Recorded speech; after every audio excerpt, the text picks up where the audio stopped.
Dr. Fred Hatfield is an impressive guy. He's a powerlifting champion, author, millionaire businessman with a beautiful wife. But he'll tell you his greatest accomplishment is killing his cancer, just in the nick of time.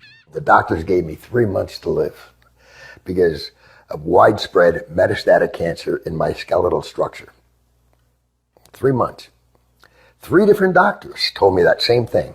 It's a horrible, horrible feeling to have someone tell you that the person that you love only has 3 months to live and you're not going to be with him anymore. While Fred was preparing to die, he heard about an anti-cancer diet, also known as metabolic therapy. With nothing to lose, he gave it a try and was shocked when it actually worked. And the cancer was gone completely. To this day, there's no trace of it, and it's been over a year. Although it wasn't easy, Fred stopped eating carbohydrates because carbohydrates turn into glucose inside your body. Cancer cells love glucose and need it so badly that if you stop giving it to them, they die. And it just absolutely amazes me that medical science is just now finding this out. Fred's recovery was not a surprise to Dr. Dominic D'Agostino. His team of scientists at the University of South Florida study metabolic therapy. When they removed carbohydrates from the diets of lab mice, the mice survived highly aggressive metastatic cancer, even better than when they were treated with chemotherapy. We have dramatically increased survival with metabolic therapy.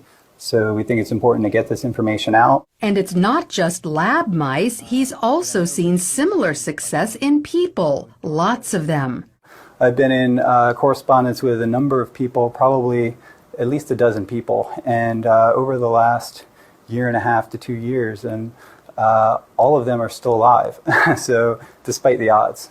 And so this is very encouraging. All cells, including cancer cells, are fueled by glucose. But if you deprive them of glucose, they switch to the alternate fuel ketone bodies, all except cancer cells. A defect prevents them from making the switch to using ketone bodies as fuel, and therefore cancer cells can only survive on glucose. All other cells can use either glucose or ketone bodies. Your normal cells have the metabolic flexibility to adapt from using glucose to using ketone bodies. But cancer cells lack this metabolic flexibility, so we can exploit that. People like Fred, who deprive their cells of glucose and fuel them with ketone bodies instead, eat what's known as a ketogenic diet. It consists of almost zero carbohydrates, but lots of natural protein and fat. You can go online and there's just cookbooks and, it's clean eating, just very clean eating. None of the sugars, the salts, the trash food. Natural proteins are ones in their original form, but processed meats like cold cuts and hot dogs are off limits because often carbohydrates have been added to them. Natural fats are in their original form, like olive oil, avocados, nuts, and also coconut oil. But stay away from trans fats such as shortening or margarine, which are man-made. Some people are afraid to try the ketogenic diet because they think all this fat is bad for their heart. But more doctors are now saying natural fat is actually good for you, even natural saturated fat like coconut oil and butter. Doctors like cardiologist Stephen Sinatra. Is cholesterol the major cause of heart disease?